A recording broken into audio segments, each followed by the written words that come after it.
Good morning, afternoon, or evening, wherever you may be. My name is Professor Valentina Della Corte. I am Professor of Strategic Management and Marketing at the University of Naples, Federico II in Italy, as well as the Academic Coordinator of the BA Course of Hospitality Management, and together with Cianco Banoglu of the Master Program in Hospitality and Destination Management.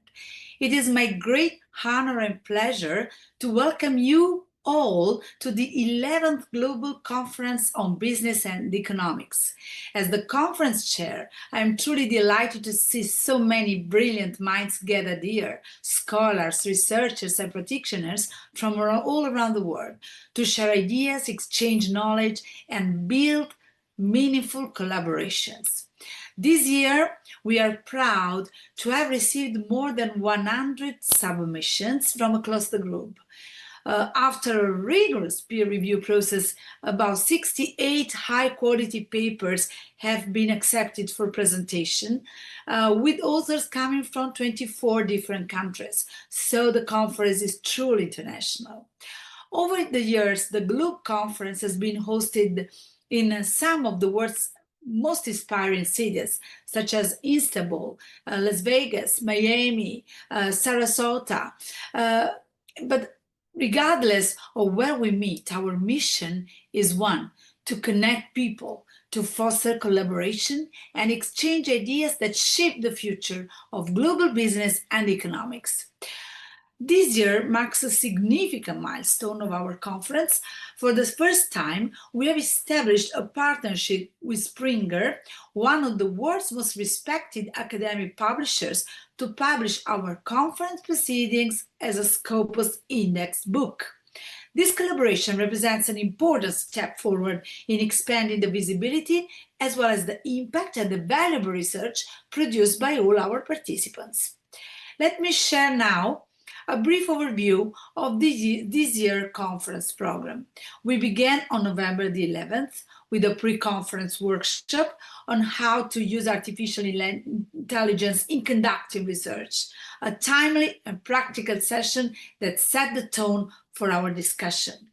Today, we are honored to feature an inspiring keynote address by Dr. Markus Launer, who will share his insights on intuitive decision-making, offering a fascinating perspective on how intuition guides both leadership and business decisions. On November the 13th, we look forward to a thought-provoking panel discussion moderated by Dr. Faison Ali, focusing on the impact of AI in the business world. This promises to be an engaging conversation on one of the most transformative forces shaping our global economy. Before I conclude, I would like to take a moment to recognize Dr. Bhuvan Unelkar, who normally serves as the co-chair of this conference. Unfortunately, Dr. Unelkar had an accident recently and is currently resting. So although he cannot be with us this year, we are deeply grateful for his tremendous contributions for the success of this conference. On behalf of all of us, I want to wish him a full and speedy recovery and thank him for his continued dedication and support. Finally, I would like to thank all the organizing committee, the reviewers, the volunteers for their hard work and commitment in this conference. Most importantly, I want to thank all of you, our participants, for your enthusiasm, your scholarship, your great engagement. You are what makes this conference truly global and meaningful for us. As we begin this exciting journey together, I encourage you to connect, to collaborate, to be inspired. May this conference spark new ideas, lasting partnerships, and valuable friendship. Let me tell from this point of view that I want personally to thank Cianco Banoglu, not only for his high professionality, but also because he's not just a colleague. Now I can tell you, it's yours, he is a real friend. Once again, welcome to the 11th Global Conference on Business and Economics. I wish you all an inspiring, productive, a memorable conference experience. Thank you very much and hope to see you the soonest also in presence. Thank you, Professor Della Corte, for a wonderful opening speech. I also share your well wishes for Dr. Bhuvan Unhelkar, who is the other co-chair for the 11th Globe Conference. My name is Professor Cihan Çobanoğlu. I am the past chair of Globe Conference and currently the local organizer. Without further ado, I would like to take this moment and introduce you our first keynote speaker. Professor Markus Launer is a professor in the Faculty of Trade and Social Work at Ostfalia University of Applied Sciences in Germany. While he is a full-time faculty member, he is also involved in EU research project in digital trust and teamwork, intuitive decision-making in management, which is the subject of his keynote for us today, and recycling of electric waste with handicapped people. He is currently also serving as the Managing Director, Institute for Social Services, and also he is the host of International Conference on Contemporary Management. Without further ado, I would like to welcome Dr. Markus Launer to deliver his keynote speech for the 11th Global Conference on Business and Economics. Dr. Launer, the floor is yours. Thank you so much, Cihan, for this wonderful introduction. Great cooperation with you, and looking forward to more because we will also research together. Today, I would like to introduce our research program on rational and intuitive decision-making called RIDMs. And that is a global, by now, research program that you should know of, but maybe also participate. So we still open for cooperations and want to expand the program further. So why we need a new model for rational intuitive decision-making? Well, it's about the success of the organization based on decisions, smarter decisions. Researchers are looking for special trainings for different job types and intuition types. And we have much more complex decisions with data overload by now. The world gets faster and faster and also based on artificial intelligence. So how can we as a researcher support the intuition for the organizational success? That's what I'm talking about. Strategic intuition, better entrepreneurship, leadership, organizational performance increasing, and for example, the frontline managers, how can we support them? We had a study in the hotel industry and we observed a lack of empathy, and that was surprising. So very interesting results that we need to talk about. Artificial intelligence is dominating our world more and more. So how can in the fifth industrial revolution we do decisions based on artificial intelligence? There is no studies by now also based on big data, virtual and augmented reality, the metaverse. And we need for sure in this regard a much better cross-cultural understanding. So who I am? Markus Launer from Germany. I studied at the University of Mannheim. I'm a so-called Diplom-Kaufmann. And I did my European PhD, one of the first ones in Europe, at the Tallinn University of Technology. I worked since 2011 at Ostfalia University of Applied Sciences, and I have 20 years of experience in different companies, Höchst AG, large corporation, SGL Carbon in Germany and the United States. And I worked for Altana in New York for 7 years. And I did, until now, interims management and consultancy for the last 20 years. Where is Ostfalia University? That is between Hamburg and Hanover and Berlin in the middle. Personally, I live in Berlin and I commute to Suderberg. And whenever you visit me in Suderberg, I can show you Hamburg, Hanover, and Berlin.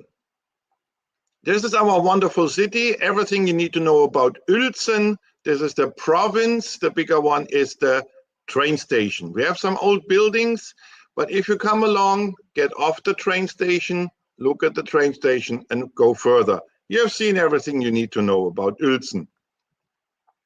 So I have 9 years of intentional work in the United States.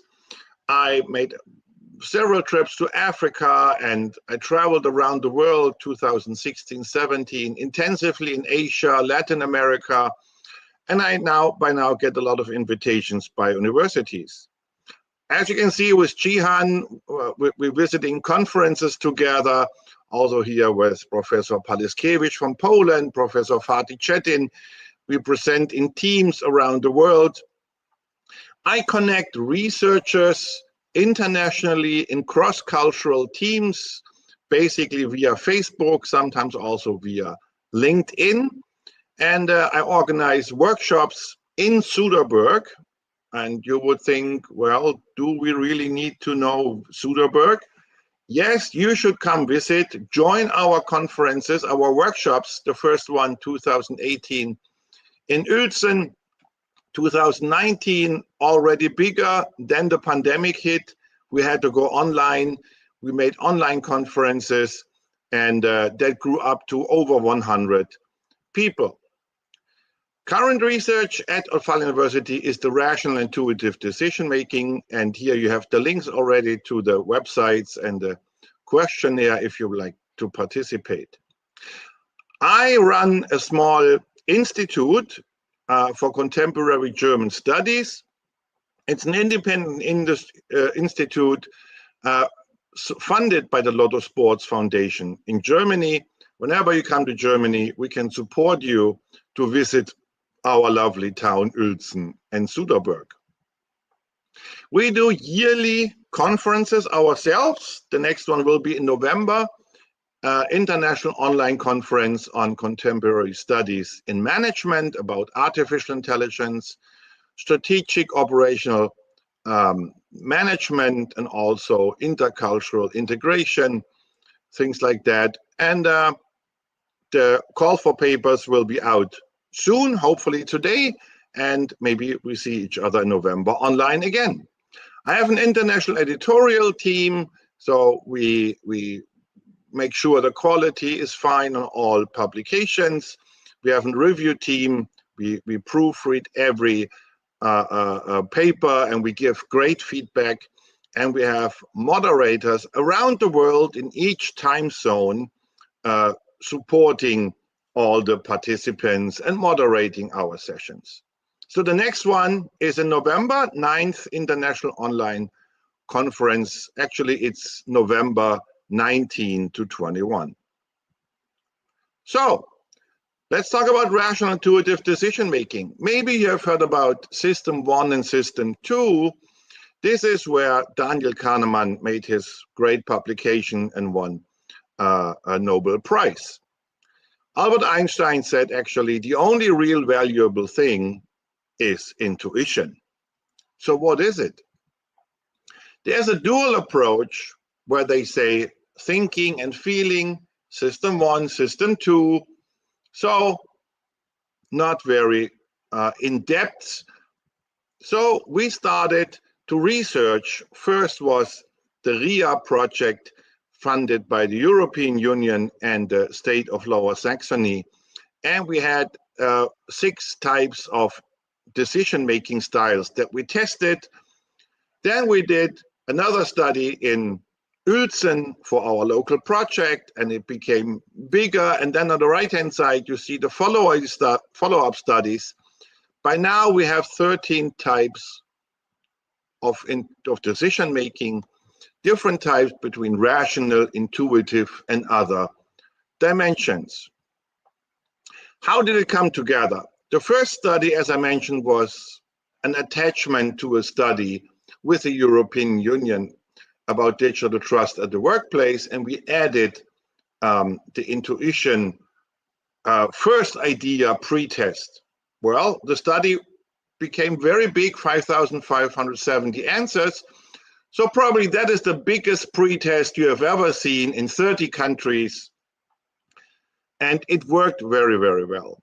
Then we did studies in Uelzen, with 180 people, and our instrument worked. Again, even in a small town with limited resources and limited number of people. Then we did a German-wide study, established a new measurement instrument I will talk about, and presently 2024, 2025, we make a global study on intuition types. You can still join the team. We want to have more countries, we need more answers, and we want to publish together. So what did we do? What is new? We collected the instruments that you have so far out there, and they are used, and they have their specialty, but they are not comprehensive. They're always specialized, they have a special topic, they are a little bit narrow in their scope.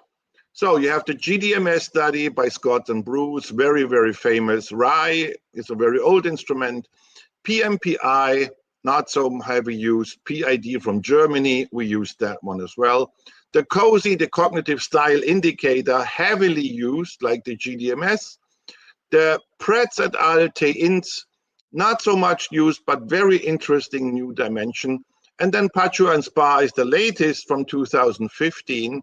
And you see, 10 years later, we need another new instrument, more comprehensive.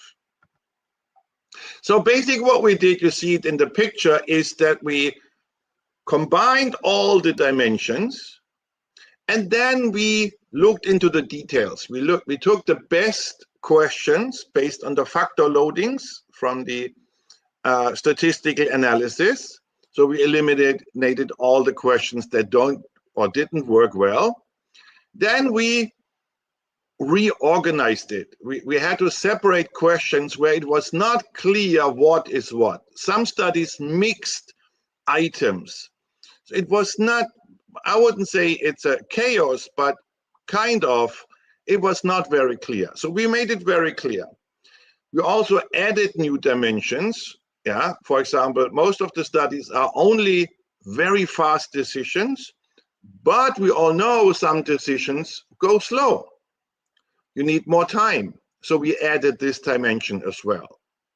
Well, the next dimension is now we go digital. We have a digital intuition. Our decisions are based on artificial intelligence more and more in daily life and at work. So we added another new dimension. So this is overall what we did, very comprehensive tool that covers it all. The next idea is going to the future. If you're from India or from Asia, China, please contact us. We want to add Asian decision-making styles with harmony, feng shui, Confucius, Vedic management, very different decision-making styles that we want to dig deeper to make a comprehensive tool also for Asia. Also the traditional Asia, maybe compared to the modern Asia. So let's go into the different styles. What are we talking about? First of all, rational decision making. This is when you analyze in your head what you want to decide.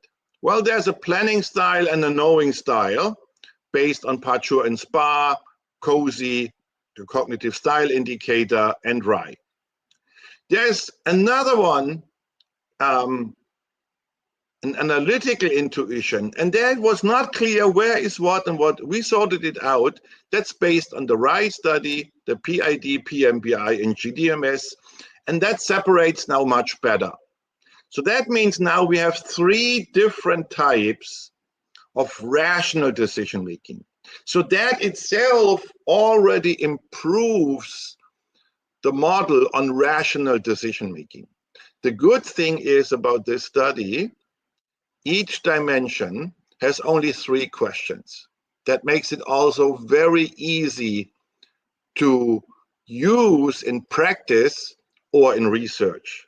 So you have different decision-making styles, but not too many questions. You know, when you have different instruments, you need to have 50, 60 questions. No, the whole instrument is 30 questions, 3 questions for each dimension. So this was tested, and you will see this big line on the bottom, with the highest factor loadings, then tested 2018 in the global study, then confirmed in the local study in Uelzen 2022. 2023, we did the German study. It is published now, beginning 2025. And right now, we validated again the rational decision styles in 9 countries. Actually, the next will be 14 countries globally. It worked. So that is a tool that is interculturally tested as well. Very rare. There's no other study doing this. Then we go into the intuitive decision-making styles. And again, we sorted it out and made it more clear. It is tested all over the world, 14 countries, and only 3 questions per decision-making style. And the good thing is, it is statistically proven. It describes the decision-making style very good.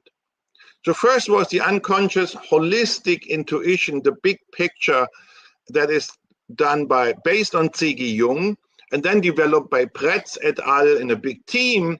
Yeah, and that means you have a big picture or holistic intuition. That means you have a bigger idea. For example, sustainability. We all are based on sustainability now in our mind, so daily decisions will be influenced by sustainability.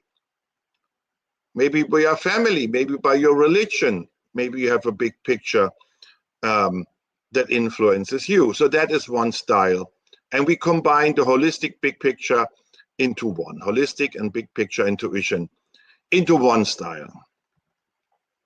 Then you have the emotional intuition. Oh, and we all know that. This is what is very known, emotional intuition. You feel something in your body. We researched a little bit deeper. Where do you feel something? In your heart, on your skin, yeah, maybe your heartbeat, yeah, or in your gut. The gut, very interesting, because we talk a lot about gut feeling. So what is gut feeling? Some use it as an umbrella term, yeah, for intuition in total. We don't. We make it very specific. Gut feeling is in your gut, in your colon. It's the bacteria that is changing, and your colon recognizes the change of bacteria, brings it to your head, and then cognitively you can understand what your gut is telling you. So this is the very specific and correct definition of emotional gut feeling intuition. But it can also be the skin or your heartbeat, depending on where you feel something. Pacini-Epstein described that as an experiential intuition. Burns and Zorilla, they talked about emotional processing, and Pretz et al. Pacho and Spa, they call it affective intuition. We call it what it is, emotional intuition based on body sensations within your body. All the studies had one question inside about the hunches. So what are hunches? It was not explained. So we did it. Yeah, there was a research gap and we filled it, and we talk about the precognition, the anticipation of decisions. So that means it's not within your body, the information, not within your brain, what we talked so far. These people feel something from outside the body.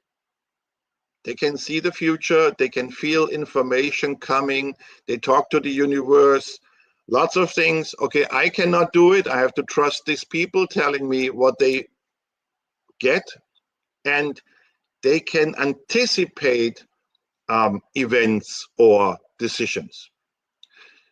Well, if you talk to astrology or palm reading or something, you would say, oh, that's kind of crazy, that's parapsychology. But if you go to sports, we all talk about anticipation. Anticipate where the ball is flying in tennis and soccer, football, very common. Oh, all of a sudden we agree again.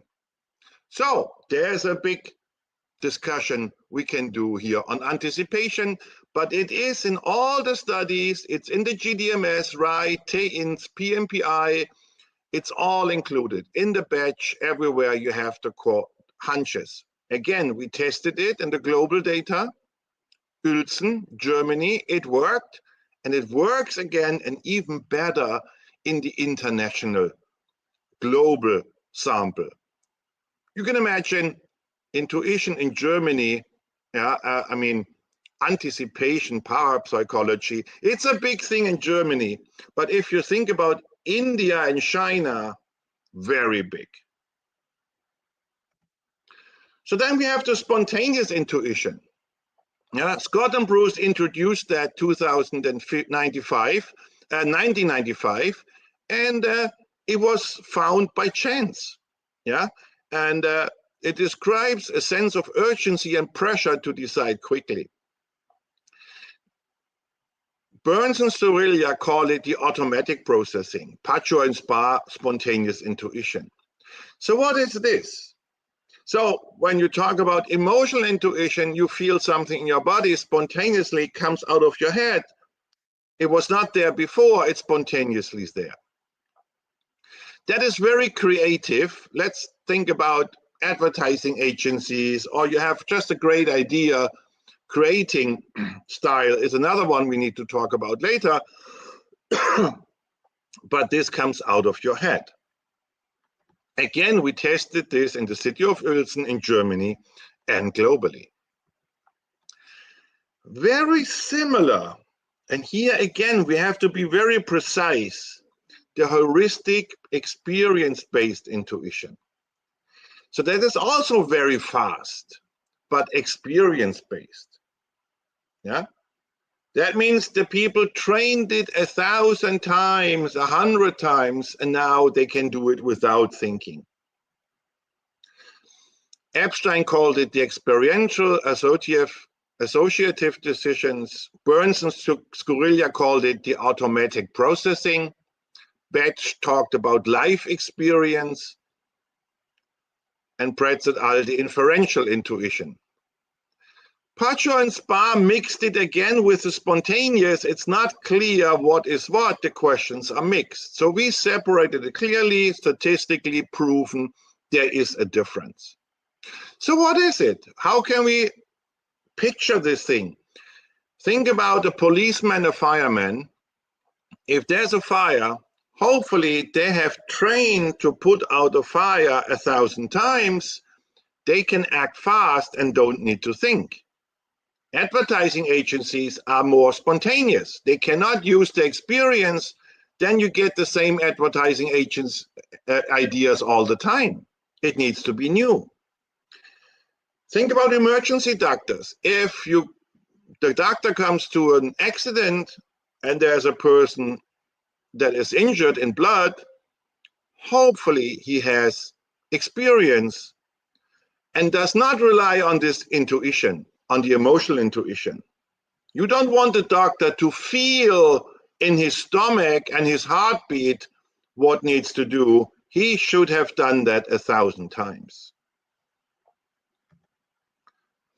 Then we come to the slow unconscious thought theory. That means so far we had fast decisions, very fast within seconds. And that is the common understanding of intuition, but there's much more. We all know that managers in particular have a slow decision making. So they have a meeting today, they decide to make an analysis, then they get the data, and a week later there's the second, another week later the second and third meeting. And then they decide slowly. And in between, the brain is still working. Dijksterhuis developed this unconscious thought theory, and he showed that people need to be distracted in between. I went to the military and they told me, if you have a complaint, you want to make a decision, sleep one night over it. The next day, things look differently. Your brain is still working, and maybe the next day you think, it wasn't all that bad.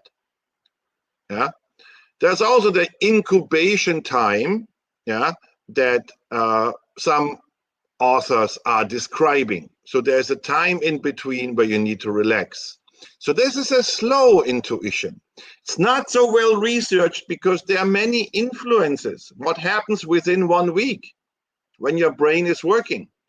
Very interesting. We tested it in the original study globally, in Uelzen, in Germany, now again globally. It works perfect. Then you have an intuition that's maybe also going towards group decisions, or it's the support by colleagues, support by others. This is in the GDMS study 1995, and it has been all forgotten in the meantime. But we all know that if you have to make a decision, you look at your colleague and say, should I do this or not? And then you look into his face or her face, and then you get an idea by connecting to other people. Also not well researched in depth. There needs to be much more research how that really works. What is the interaction? The original questions did not work that well in the GDMS study. You see the factor loading 0.44 to 0.7.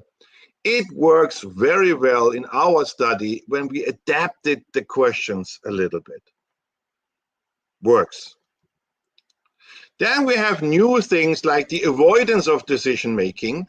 We just put that into the new questionnaire. I need to fill the chart a little bit more to describe it better, but a lot of people have fear or blockages. They don't like to decide. So it's very interesting to understand how likely are you deciding at all. Some decisions will not be made because of this, and then you cannot measure why and what. The other thing is the creating style by the GDMS. That is, maybe we need to distinguish with the spontaneous a little bit more, and in the new studies we will see how it separates. So far it works very well, and that is a creative dimension. And then we have something very new that has not been done before, and that is intuition based on new technologies.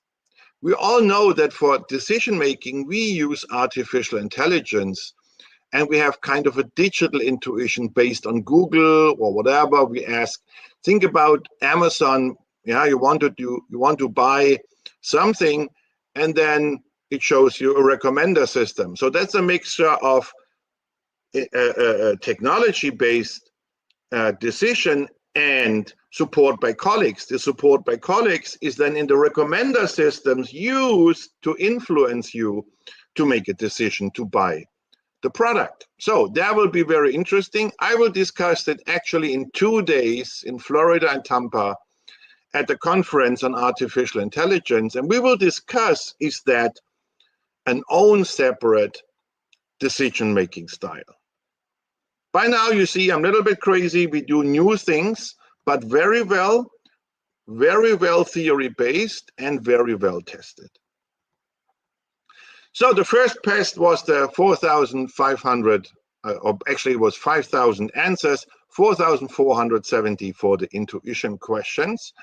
That was, like I said, attached to another questionnaire on digital trust, and we tested it, and it worked very, very well. So that was the intuition attached to the questionnaire based on people's dimension. We tested the questionnaire, and we retest reliability together with Professor Dave Marshall. The questionnaire worked very, very well, as you can see in the statistics, It was a test-retest, also Philippines and Germany. So that means the students who helped us validating the questionnaire had to fill out the questionnaire 2 times within 1 week, and we tested if they filled it out the same way. So retest reliability and internal consistency of the questionnaire was very well. We established then the instrument on digital trust and the people dimension, including the intuition. So these were then our first ideas. You see that now you remember it, the different types: rational decisions, unconscious, emotional decisions, slow unconscious thinking, quick heuristics based on experience, and the anticipation. That was based on different types of jobs. We had some hypotheses that were tested, and you can see some publications on that. For example, we researched the hotel industry, we compared farmers and bankers, and we also worked on public administration employees. So first we looked at the dual approach, the original dual approach by Kahneman, system 1, system 2. Batch and others have a dual process, and as you can see, the model worked well. Everything is fine, and you can use it for the dual approach. Then we looked into the different types, at that time 5 different types of intuition, and as you can see, the instrument worked very well and separated these different types very well. So we went ahead and said proof of concept, and let's go into new studies based on the results. Here are some of the results, just to shed some light on it descriptively. Who has a high mean value on rational decisions? Well, wholesale people, food manufacturing. In banking, you have a high rationality, construction, engineers, in education, and in defense and aerospace industry. On the other side, who has very low rationality were protection and security, like the police, in the supermarket, and logistics, emergency doctors. They don't look very long and analyze long. They have to decide fast, as I mentioned. And spiritual professions, priests, yoga teachers, sports. Who has very high unconscious holistic thinking? So who has a big picture? Logistics, fire brigade, police, yoga teachers in particular. And very low chemical industry. Very rational, not unconscious, holistic. Then the emotional, based on the feelings. Fire brigade had a feeling. Yoga teachers in particular, sports, wellness, retail, when you sell products one-on-one to the customer. Security, protection services, emergency doctors, and spiritual professions. Very low in emotional decisions, logistics, and chemicals and wholesale products. Then you have the chemicals industry also with very low mean values. Anticipation, the new one, where you get information from outside the universe. Yoga people, spiritual professionals, priests, and esoteric people. On the other side, which is very high or low, is manufacturing, suppliers, banking, and services. Chemicals, retail, food, very low in anticipation. Slow unconscious thinking over time. Now you see the manager intuition, chemical industry in particular, all the rational people, they don't decide fast. They have a slow unconscious thinking, incubation time, a time out. Not so much the fire brigades. Well, the fire brigade cannot come and then wait a day to work on the fire. Also emergency doctors, they all have to work very fast, logistics very fast, and the experience-based, as discussed, fire brigade, emergency doctors, and very low heuristics than hotel industry or tourism. Very low chemical industry and IT business. We did another type of analysis with different boxes. I don't want to go too much into detail, but you see here the rationale, you can combine them into different sectors, and then very different on the right-hand side, the people that have very low rational decision, and that is very clearly very different. On the other side, intuitive decisions, there's yoga teachers, fire brigade, emergency doctors, very, very different. Also emotional intuition. Slow unconscious thinking, also lots of managers have the slow unconscious, but there are some that don't have it. Emergency doctors, fire brigade, like I said, they have to decide fast. They cannot have incubation time, no time out. And you see this very clearly here. Now everybody sees this and said, yes, we need to distinguish that. You have different types of quick heuristics and the anticipation, again, yoga teachers, spiritual professions, very different. You see it on the top left in the analysis. We did analysis by different continents. Yeah, do you have Latin America, Africa, Asia, some differences? And you see in Latin America, very low rational decision making. There's actually almost no publication on that. We're working on another publication, but there's this very emotional and almost non-rational decisions, very family oriented. Then unconscious holistic thinking, for example, in Europe, rather low. Unconscious holistic, you know, the big picture is more Africa, Latin America. Yeah, we would kind of expect that. European, not so much big picture intuition. Emotional intuition, very different, you know, rather low in Latin America and in Europe, and also high in in Latin America, very high, and the highest actually in Africa, emotional decision making. Africa very much into anticipation and precognition. You can see the Africans, you know, knowing more than Europeans, and very low in Latin America and North America, and also in Europe.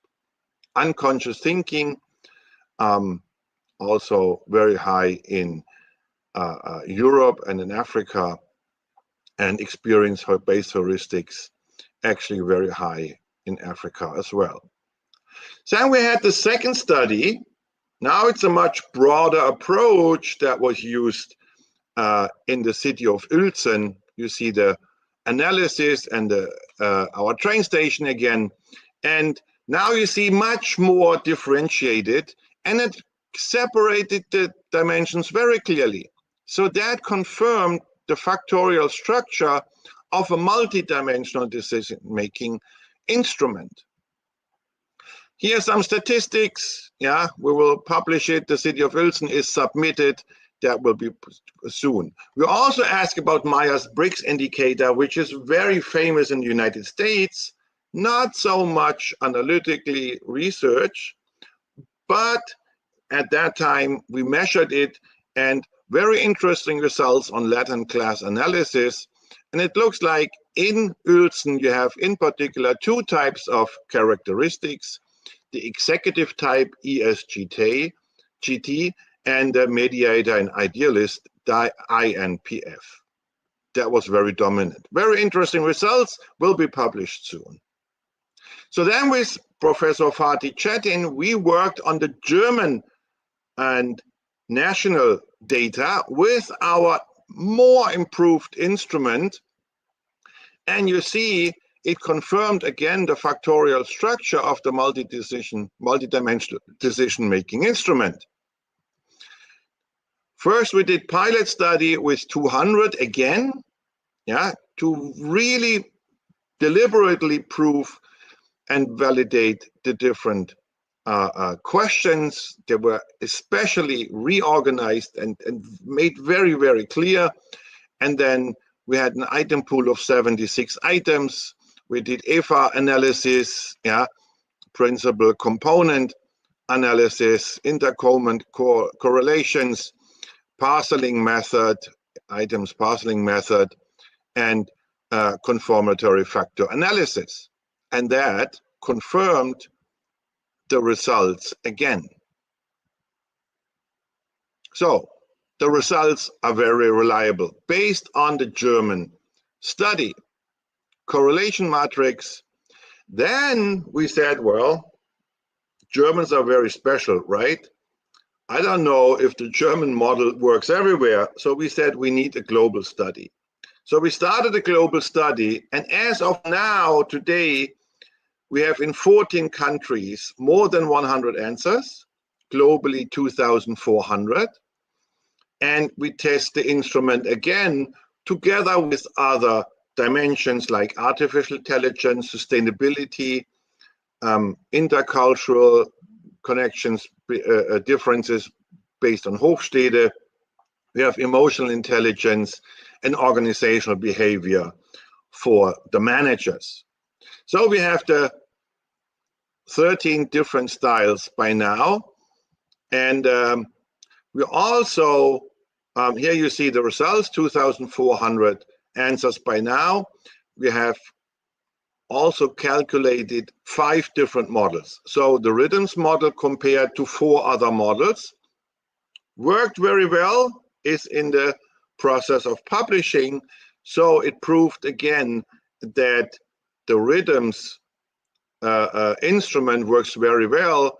Also was the cognitive style indicator, but limited to rational.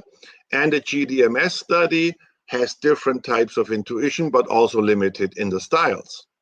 So we confirmed it for 9 countries, and now, as of today, we have 14, and we will publish that as well soon. So that shows you our research program so far. If you like to get involved in the project, if you want to collect data in your country, you want to use our items catalog or questionnaire, it's online, very easy to use for different countries. Please get involved. You find me in the internet, email, on Facebook, Instagram, also on LinkedIn. And we would love to work with you and further research. We have plans to make country analysis now, single country analysis, and therefore we need 300 answers minimum per country. That is already good for Poland and United States. Soon we will have first results there. But we also want to research different industries like the IT industry, hotel and tourism, hospitality industry, IT, and maybe the medical area as well, because the doctors are very, very different, very interesting thing. But also we would like to shed some light on Ukraine. We think that there's a special type of intuition based on the refugees, based on the war-disabled people, based on the war. We expect that they have a special intuition developed that is a little bit different, and we compare it then to other countries and Europe in particular to find out if there are some differences. Or people with ADHS, ADD, or with autism. We have special validated questions inside that we then compare and contrast with our RIDMs instrument and can see how is the decision making with this kind of diagnosis. So lots of possibilities: entrepreneurship, strategic management, operative management. We have the idea maybe to expand it to marketing, that we can do not at the job place, that we can turn the questions to the customer privately. And then we would like to work on a new marketing model, how to make decisions to buy products. Lots of possibilities. It just has started. Please contact us, get involved. and we love to work with you. It's a global team by, I think by now, 30 researchers from 20 countries, and great teamwork internationally. We meet each other at different occasions, as you saw in the beginning.